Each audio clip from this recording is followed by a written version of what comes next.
नमस्कार विद्यार्थियों।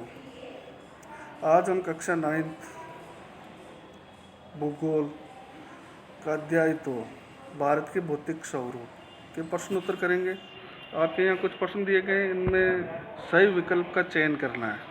चार चार विकल्प दिए गए हैं, बहुविकल्पी प्रश्न है ये। इनमें से किसी एक जो राइट है उस पर आपको सही का निशान लगाना है। जैसे पहला प्रश्न है आपके, एक स्थलीय भाग जो तीन ओर से समुद्र से घिरा हो, जो तीन ओर से समुद्र से घिरा हो, उसको क्या कहते हैं? प्रायद्वीप। क्या कहा जाता है? प्रायद्वीप। ठीक है ना। जैसे अपना भारत, भारत क्या है? एक प्रायद्वीप है, क्योंकि ये तीन ओर से जल से घिरा हुआ है। उसी प्रकार दूसरा प्रश्न मतलब आता है, इसमें ग ऑप्शन दिया हुआ है द्वीप। द्वीप किसे कहते हैं? जो चारों तरफ से जल से घिरा होता है उसे द्वीप कहते हैं। जिसके चारों तरफ पानी हो वो द्वीप कहलाते हैं। भारत के पूर्वी भाग में म्यांमार की सीमा का निर्धारण करने वाले पर्वतों का संयुक्त नाम क्या है? भारत के पूर्वी भाग में कौन से पर्वत है? तो आपको लिखना है उत्तराखंड। फिर अगला देखो, गोवा के दक्षिण में स्थित पश्चिमी तटीय पट्टी कौन सी है? कोंकण पट्टी। ठीक है। उसके बाद में अगला प्रश्न देखो, पूर्वी घाट का सर्वोच्च शिखर कौन सा है? पूर्वी घाट का सर्वोच्च शिखर कंचनजंगा। कौन सा है? कंचनजंगा। ग। इसमें ये ऑप्शन थोड़ा मिस्टेक आ रखा है, तो इसको आपको नहीं देखना है, जो मैंने बताया है वही देखने हैं। आगे देखो, यहाँ फिर कुछ प्रश्न दिए गए हैं, 1 2 3 4 5 6 संक्षेप प्रश्न है। तो भूगर्भीय प्लेटें क्या है? तो आगे इसका उत्तर दिया गया है। देखो, भूगर्भीय प्लेटें पृथ्वी की ठोस परत के नीचे मौजूद पारंपरिक धाराएं, इसकी परपट्टी या स्थल मंडल को कई बड़े भागों में बांटती है। इन भागों को टेक्टोनिक या स्थल मंडल प्लेट कहा जाता है। फिर दूसरा प्रश्न इसमें आपके था, आज के कौन से महाद्वीप गोंडवाना लैंड के भाग थे? तो गोंडवाना लैंड के कौन कौन से महाद्वीप है जो गोंडवाना लैंड के भाग थे? तो भारत, ऑस्ट्रेलिया, दक्षिणी अफ्रीका, दक्षिणी अमेरिका, ये सारे गोंडवाना लैंड के भाग थे। तीसरा प्रश्न था आपके, बाबर क्या है? तो बाबर वह तंग पट्टी है जिसका निर्माण कंकड़ों के जमा होने से होता है। शिवालिक की ढाल पर, ठीक है ना, के समानांतर सिंधु तथा तीस्ता नदियों के बीच पाई जाती है। इस पट्टी का निर्माण पहाड़ियों के नीचे उतरते समय विभिन्न नदियों द्वारा किया जाता है। सभी नदियां बाबर पट्टी में आकर विलुप्त हो जाती है, क्योंकि कंकड़ों का ढेर होता है, तो नदियां हैं वो कंकड़ों के नीचे से होकर बहना शुरू हो जाती है और ऊपर दिखाई नहीं देती है। बड़े बड़े पत्थर आ जाते हैं तो उनके नीचे से वो नदियां बहना प्रारंभ कर देती है। फिर अगला प्रश्न था, हिमालय के 3 प्रमुख विभागों के नाम उत्तर से दक्षिण के क्रम में बताइए। तो हिमालय को 3 भागों में बांटा गया था, अपन ने शुरू में ही पढ़ लिया था। ठीक है ना। तो उसके नाम किस प्रकार से? देखो, सबसे पहला महान या आंतरिक हिमालय या हिमाद्री नाम से जाना जाता है। दूसरा हिमाचल या निम्न हिमालय, और तीसरा शिवालिक। फिर अपना 5वां प्रश्न आता है, अरावली और विंध्याचल की पहाड़ियों में कौन सा पठार है? तो मालवा का पठार। फिर आपके आता है, भारत के उन महाद्वीपों के नाम बताइए जो प्रवाल भित्ति से बने हैं। तो लक्षद्वीप। फिर अगला प्रश्न अपने आता है, निम्नलिखित में अंतर स्पष्ट कीजिए। यहाँ 3 दिए गए हैं आपको, अपसारी तथा अभिसारी भूगर्भीय प्लेटों में अंतर स्पष्ट करना है। फिर बांगर और खादर में करना है, और फिर पूर्वी घाट तथा पश्चिमी घाट में। तो पहला देखो आप, अपसारी भूगर्भीय प्लेटें और अभिसारी भूगर्भीय प्लेटों में क्या अंतर है? वे प्लेटें जो एक दूसरे की ओर आती है तथा अपसारी परिसीमा का निर्माण करती है, उन्हें अपसारी भूगर्भिक प्लेटें कहते हैं। जैसे अपन ने प्लेटों का वो बताया था आपको, इस प्रकार से ये समझ लो प्लेटें हैं। ठीक है ना। ये एक दूसरे के करीब आ रही है। ठीक है ना, ये भी इधर आ रही है और ये भी इधर आ रही है, तो ये अपसारी भूगर्भिक प्लेटें हो गई। इसके बाद में अभिसारी, ये प्लेटें जो एक दूसरे से दूर जाती है तथा अपसारी परिसीमा का निर्माण करती है, उन्हें अभिसारी भूगर्भीय प्लेटें कहा जाता है। इसमें भी यही चित्र आएगा आपके सेम टू सेम। पहले दो प्लेटें बनाई आपने, ये क्या हो रही है, एक दूसरे के दूर जा रही है, ये इस साइड में जा रही है और एक ये इस साइड में जा रही है, तो ये बीच में इनके गैप हो रहा है, तो ये अभिसारी भूगर्भिक प्लेटें हैं। फिर बांगर और खादर में क्या अंतर है, तो देखो बांगर और खादर में क्या अंतर है। बांगर पुरानी जलोढ़ मृदा होती है और खादर है वो नई जलोढ़ मृदा को कहते हैं। ये मृदा नदी के बेसन से दूर पाई जाती है और ये मृदा नदी के बेसन के पास पाई जाती है।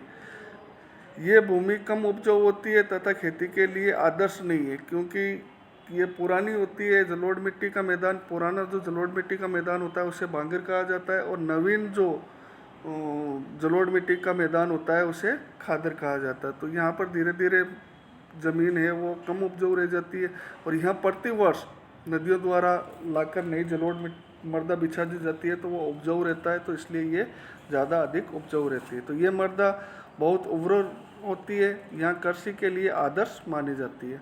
फिर अगला देखो, पूर्वी घाट तथा पश्चिमी घाट में क्या अंतर है। पूर्वी घाट प्रायद्वीपीय भारत के पूर्वी भुजा का निर्माण करता है, और पश्चिमी घाट प्रायद्वीपीय भारत की पश्चिमी भुजा का निर्माण करता है। तो दोनों भुजाएं पूर्वी घाट और पश्चिमी घाट के द्वारा, जैसे नाम से ही पूर्वी घाट पूर्वी भुजा का निर्धारण करता है और पश्चिमी घाट पश्चिमी भुजा का निर्धारण करता है। इस घाट की ढलान पर वर्षा कम है, ठीक है ना, और इस घाट के पश्चिमी ढालों पर पूर्वी घाट की अपेक्षा वर्षा और भी कम होती है। फिर पूर्वी घाट कोरामंडल तट के समानांतर है और पश्चिमी घाट मालाबार तट के समानांतर है। पूर्वी घाट सतत नहीं है, मतलब लगातार नहीं है, ये अनियमित है।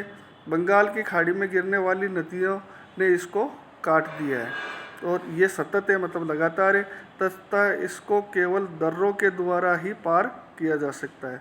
ये बंगाल की खाड़ी के समानांतर स्थित है, ये अरब सागर के समानांतर स्थित है। इसके सबसे अधिक ऊंची पहाड़ियों में महेंद्रगिरी व जवादी शामिल है। इसके सबसे अधिक ऊंची चोटियों में अन्नाईमुंडी एवं डोडा बेटा शामिल है। फिर अगला प्रश्न आपके आता है, बताइए हिमालय का निर्माण कैसे हुआ। थोड़ा बड़ा सवाल है, तो आराम से इसको देखो। दक्षिणी गोलार्ध में विशाल महाद्वीप की काल्पनिक नाम गोंडवाना भूमि है, ठीक है ना। ऐसा माना जाता है कि लाखों वर्ष पहले भारत एक बड़े महाद्वीप गोंडवाना भूमि का भाग था। सबसे प्राचीन भूखंड प्रायद्वीपीय भाग गोंडवाना भूमि का हिस्सा था। वर्तमान में ऑस्ट्रेलिया, दक्षिणी अफ्रीका एवं दक्षिणी अमेरिका इसी भूखंड में शामिल थे। ये दक्षिणी गोलार्ध में स्थित था।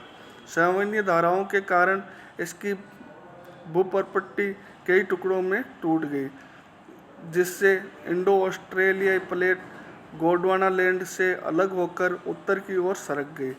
प्लेटें विवर्तक सिद्धांत के अनुसार भूपरपट्टी पहले एक ही विशालकाय महाद्वीप या जैसे पेंजिया कहा जाता था। उत्तरी भाग में अंगारा भूमि थी, दक्षिणी भाग में गोंडवाना भूमि। भूपट्टी के नीचे मौजूद पिघले हुए पदार्थ ने भूपरपट्टी या लिथोस्फीयर को कई बड़े टुकड़ों में बांट दिया था। लिथोस्फीयर फेरिक या टेक्टोनिक प्लेट कहा जाता है, जो अवसादी है। चट्टान टक्कर के कारण वलित होकर इकट्ठे हो गए। इन्हें तेथिस के नाम से जाना जाता है। तेथिस एक महासागर था। गोंडवाना भूमि से अलग होने के बाद इंडो ऑस्ट्रेलियाई प्लेट उत्तर में यूरेशियन प्लेट की ओर खिसक गई। ये दो प्लेटों में टकराव का कारण बना, और इस टकराव के कारण तेथिस की अवसादी चट्टानें वलित होकर पश्चिमी एशिया की पर्वतीय श्रृंखला तथा हिमालय के रूप में उभर गई। फिर अगला देखो आपके, भारत के प्रमुख भू आकृति विभाग कौन कौन से, तो मुख्य कौन कौन से हैं। हिमालय पर्वत, उत्तर के मैदान, प्रायद्वीपीय पठार, भारतीय मरुस्थल, तटीय मैदान और द्वीप समूह। ये 6 हिस्सों में भारत का भूगर्भीय स्थलाकृतियाँ भू स्थलाकृतियाँ हैं। अब इसमें आपको पूछा गया है हिमालय क्षेत्र तथा प्रायद्वीपीय पठार के उच्चावच लक्षणों में क्या अंतर है। तो इन दोनों में आपको अंतर बताना है। सबसे पहला देखो हिमालय क्षेत्र और दूसरा प्रायद्वीपीय पठार। तो विश्व में सर्वाधिक ऊंचे पर्वत एवं गहरी घाटियों से मिलकर बना है। हिमालय है वो विश्व के सर्वाधिक ऊंचे पर्वत एवं गहरी घाटियों से मिलकर बना है। और ये आपके प्रायद्वीपीय पठार है वो चौड़ी एवं छिछली घाटियों तथा गोलाकार पहाड़ियों से मिलकर बना है। हिमालय में देखो हिमालय क्षेत्र Indo Australia plate Eurasian plate से टक्कर के कारण बना है। और प्रायद्वीपीय पठार है वो गोंडवाना भूमि के टूटने व खिसकने के कारण बना है। फिर हिमालय क्षेत्र तलछटी चट्टानों से बना है और प्रायद्वीपीय पठार आग्नेय एवं कांतरी चट्टानों से बना है।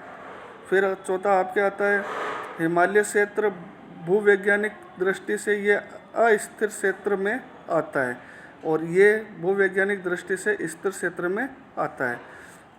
फिर अगला देखो ये विश्व में सर्वाधिक ऊंचे पर्वत है और ये मध्य उच्च भूमि नीची पहाड़ियों से बना है और इसमें कोई भी चोटी विश्व विख्यात ऊंचाई की नहीं है।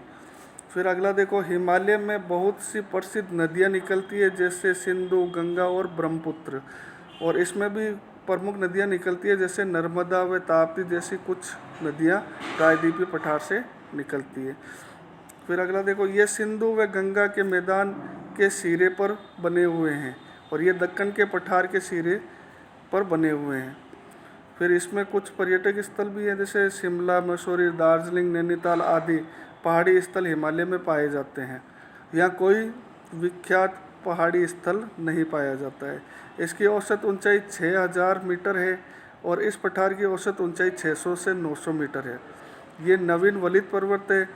ये प्राचीन काल के अपरदन के चरण में है, मतलब ये कट रही है।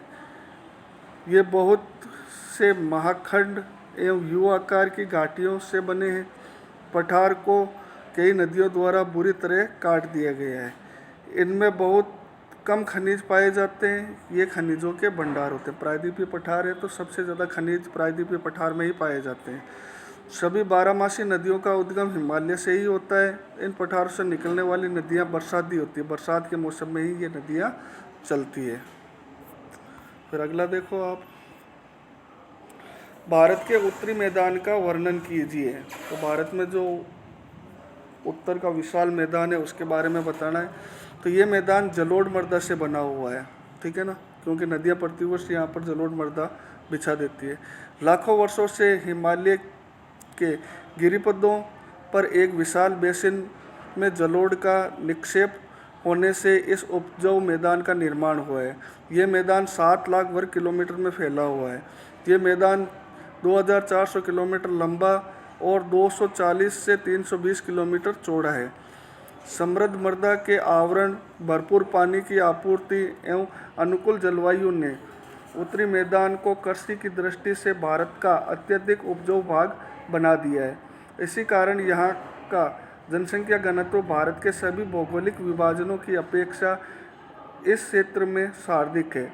उत्तरी मैदान के पश्चिमी भाग को पंजाब कहा जाता है और गंगा का मैदान घग्गर एवं तीस्ता नदियों के बीच स्थित है। यह उत्तर भारत के विभिन्न राज्यों जैसे हरियाणा, दिल्ली, उत्तर प्रदेश, बिहार तथा झारखंड के कुछ भाग एवं पश्चिमी बंगाल के पूर्व में फैला हुआ है। फिर अगला प्रश्न आपको करना है निम्नलिखित में संक्षिप्त टिप्पणियाँ लिखी है, मतलब कुछ लिखना है इन छोटे छोटी बातें इसमें किन किन के बारे में लिखना है। एक तो भारतीय मरुस्थल के बारे में, तो आप राजस्थान के निवासी हैं तो मरुस्थल से ज़्यादा बखूबी वाकिफ़ हैं आप। फिर दूसरा देखो मध्य उच्च भूमि और तीसरा भारत के द्वीप समूह। तो अपन शुरू करते हैं सबसे पहले भारतीय मरुस्थल।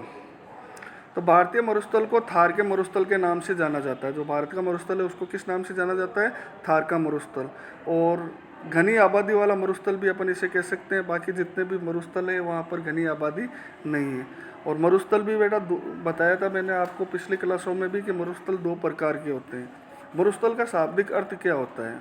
मरुस्थल का शाब्दिक अर्थ अपन समझे तो जहाँ पर वनस्पति की कमी होती है, दूर दूर तक वनस्पति नहीं पाई जाती है, तो वो मरुस्थल कहलाता है। तो मरुस्थल दो प्रकार के होते हैं, एक ठंडा मरुस्थल और एक गर्म मरुस्थल। जो रेत का गर्म मरुस्थल होता है, एक तो वो होता है रेतीला, और एक ठंडा मरुस्थल जो बर्फ़ से ढका रहता है। जैसे अपने भारत में दोनों ही पाए जाते हैं, थार का मरुस्थल और ठंडा मरुस्थल लेह लद्दाख। भारतीय मरुस्थल को थार मरुस्थल के नाम से जाना जाता है। ये अरावली की पहाड़ियों के दक्षिणी किनारे की ओर स्थित है। ये बालू के टिब्बों से भरा हुआ रेतीला मैदान है। यहाँ पूरे वर्ष 150 मिलीमीटर से भी कम वर्षा होती है। ये पूरे राजस्थान में फैला हुआ है। इसकी जलवायु शुष्क है, क्योंकि बारिश कम होती है और वनस्पति भी कम है, तो यहाँ की जलवायु कैसी है? शुष्क है। और यहाँ वनस्पति भी बहुत कम है। वर्षा ऋतु में कुछ समय तक कई सरिताएं नजर आती हैं, जो वर्षा रुकने के साथ ही विलुप्त हो जाती है। लूणी इस क्षेत्र की एकमात्र बड़ी नदी है। चंद्र आकार रेत के टीले, जिन्हें बरकान कहा जाता है, ठीक है ना। तो रेत के टीले हैं अर्धचंद्र आकार के, आधे चांद के समान, उन्हें बरकान कहा जाता है। भारतीय मरुस्थल की प्रमुख विशेषता है ऊंट मरुस्थल का सबसे महत्वपूर्ण जानवर है, क्योंकि ये कई दिन तक बगैर पानी पिए भी रह सकता है। और ऊंट के पैर हैं वो गद्देदार होते हैं, जो रेतीली ज़मीन में धंसते नहीं हैं। तो ये विशेषता के कारण ऊंट है जो रेगिस्तान का जहाज भी कहलाता है। दूसरा अपन करेंगे मध्य उच्च भूमि। तो प्रायद्वीपीय क्षेत्र का वह भाग जो नर्मदा नदी के उत्तर में पड़ता है और मालवा के पठार के एक बड़े हिस्से पर फैला है, उसे मध्य उच्च भूमि कहा जाता है। ये दक्षिण में विंध्य श्रेणी और उत्तर पश्चिम में अरावली की पहाड़ियों से घिरा है। आगे जाकर ये पश्चिम में भारतीय मरुस्थल में मिल जाता है, जबकि पूर्वी दिशा में इसका विस्तार छोटा नागपुर के पठार द्वारा प्रकट होता है। इस क्षेत्र में नदियाँ दक्षिण पश्चिम से उत्तर पूर्व की ओर बहती है। ये इसकी विशेषता है। इस क्षेत्र में पूर्वी विस्तार को स्थानीय रूप से बुंदेलखंड, बागेलखंड और छोटा नागपुर का पठार कहा जाता है। छोटा नागपुर पठार आग्नेय चट्टानों से बना है। आग्नेय चट्टानों में खनिज भरपूर मात्रा में होता है, इसलिए इस पठार को खनिजों का भंडार भी कहा जाता है। क्योंकि आग्नेय चट्टान ज्वालामुखी के कारण बनती है, ज्वालामुखी लावा के ठंडे होने के कारण बनती है। तो ज्वालामुखी के द्वारा जितना भी ज़मीन के अंदर कोई खनिज पदार्थ था, वो पिघलकर बाहर आ जाता है। फिर अगला देखो, भारत के द्वीप समूह। लक्षद्वीप मुख्य भूमि के दक्षिण पश्चिम में अरब सागर के केरल से मालाबार तट के पास स्थित है। पहले इनको लक्काद्वीप, मिनकाय तथा एमिन द्वीप के नाम से जाना जाता था। 1973 में इनका नाम लक्षद्वीप रखा गया। लक्षद्वीप का प्रशासनिक कार्यालय कावरत्ती में है। ये द्वीप समूह छोटे परवाल द्वीपों से बना है। ये 32 वर्ग किलोमीटर के छोटे से क्षेत्र में फैला हुआ है। इस द्वीप समूह पर पौधों एवं जीवों की बहुत सी प्रजातियां पाई जाती हैं। फिर अपन मानचित्र के बारे में देखो, या मानचित्र कौशल के बारे में बताया गया आपको कौन कौन से जो चीज़ें हैं वो मानचित्र में भरनी है भारत के नक्शे में। जैसे पर्वत शिखर K2, ठीक है ना। फिर कंचनजंगा, नागा पर्वत, अनाईमोड़ी, पठार, शिवलिकी, छोटा नागपुर, बुंदेलखंड, थार मरुस्थल। तो ये आपको इसमें भरने हैं, ठीक है। उसके बाद में क्रियाकलाप के अंदर आपको इसमें देखो दिए गए वर्ग पहले में कुछ शिखरों, दर्रों, श्रेणियों, पठारों, पहाड़ियों, घाटियों के नाम छुपे हैं, जिन्हें आपको ढूंढना है। तो आप पहले कोशिश करना, फिर आगे आपके दिए हुए ही हैं, कौन कौन से दिए हुए हैं, जैसे छोटा नागपुर, अरावली पर्वत, कोक्कण, मालवा, ठीक है ना। ये सारे आपको इसमें दिए गए हैं। तो आप इनको समझकर और कॉपी में करना है आपको। कुछ समझ में नहीं आए तो आप मेरे से संपर्क कर सकते हैं। धन्यवाद।